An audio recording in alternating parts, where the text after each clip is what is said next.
Hi guys, and welcome to part 3 of the Meng Sherman M4A1 World War Toons tank, and this is where we are at currently. All the parts have been primered in Tamiya NATO black, just a bog standard straightforward base coat of Tamiya NATO black.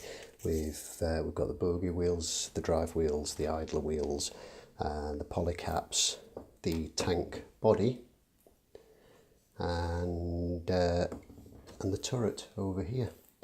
So that's all done, and I'm just waiting for that to cure a little, a few hours, and then we can start with the next coat of paint, which is going to be the olive drab, and then I'm going to try and do a little bit of selective sort of fading on some surfaces by lightening the olive drab, sort of doing a post shading effect, and see how that comes out. And I think what I'd like to try with this model, something I've never done before, is an oil dot filter, which I've been watching a few videos on and having a look at, and the effects from that look quite good, so I think I might give that a try.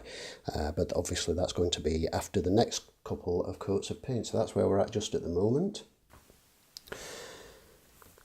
So this is where we're at the moment. We've got the olive drab paint on the tank body and on the turret, and what I've done there is just a plain NATO black base, and then started off with a thin coat of the olive drab so it's quite dark because of the black underneath, and then sort of sprayed in a patchy manner some lightened, another sort of couple of coats, and then I lightened some olive drab with some white Tamiya XF2 flat white paint, and I've sort of sprayed in a patchy manner to give an effect of sort of sun bleaching and what have you in a random way, and I think that's reasonable. It's kind of what I was aiming for, so I'm fairly happy with that. The wheels and such have just more or less been a straightforward sort of spray, and I've not gone into particular detail with any of these or anything, but they're just straightforward olive drab. The tank body similarly, because the turret and the tank body, and especially the tops and frontal area, are going to catch most of the sun and have various bleaching and fading going on. That's what I've done there, as you can see.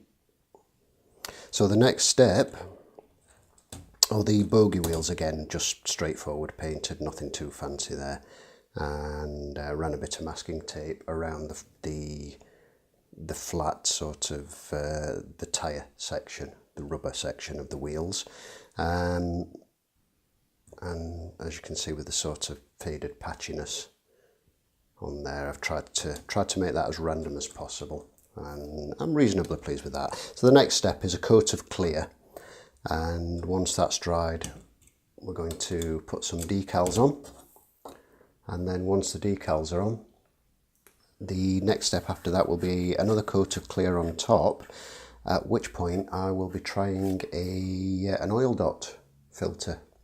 So we'll see how that goes. At this stage here, as you can see, we have decals applied, and it's ready for an oil dot filter wash.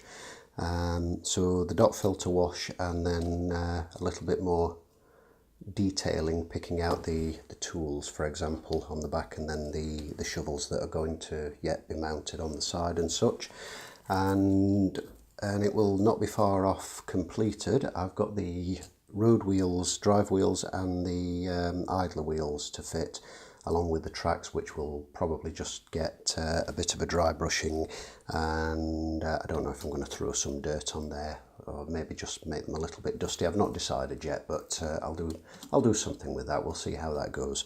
So, but that's where we're at with the body. As you can see, it's sort of nice and shiny because it's had a coat of clear, or future, as our colonial cousins call it, I believe. And the decals were applied. It's only had the the stars applied. The side ones I have actually cut down to mimic the ones on Oddball's Sherman, which don't have the circular surrounding pattern between the points of the star. And the rear ones, you'll see it's got one of the rear ones on. The other one disappeared, unfortunately. I dropped the backing paper and the decal just vanished, so it was probably stuck to my trousers at some point, and I searched all over, I couldn't find it, so that's gone. So I thought I was going to take that off, but I thought no, I'll just leave the odd one on, it'll be okay. So I've not used any of the lettering or what have you, because I am of course trying to mimic Oddball's Sherman. And on that note, we have here the turret. Let's focus on that for you. So we've got the turret here, which has had a little bit more modification than the body. Same kind of situation. It's been coated with a coat of clear, and then it's had some modifications. It's not had any decals applied, but I have added a little bit of writing. Obviously Oddball Sherman doesn't have this, but we're kind of going for the Oddball vibe. It's like I say, it's more of an homage to the whole Kelly's Heroes thing than trying to do a replica. So we've got Positive Waves Baby on this side here, and then over here we've got Woof Woof down along the barrel and onto the mantlet, which of course is Oddball's dog impression, and he also has another dog impression. If you watch the film, you'll know all about that. And also, to make it a bit more Oddballish, you'll notice that I've added a modified little piece to the side there, and that's this little speaker trumpet, which needs to be painted in olive drab. That's just been pinned and mounted just for trying it out for size. That needs to be painted in olive drab as yet, but the turret and the base are both ready for an oil dot wash, so that will be in the next video. So hopefully you're enjoying this build so far, and join us for the next video.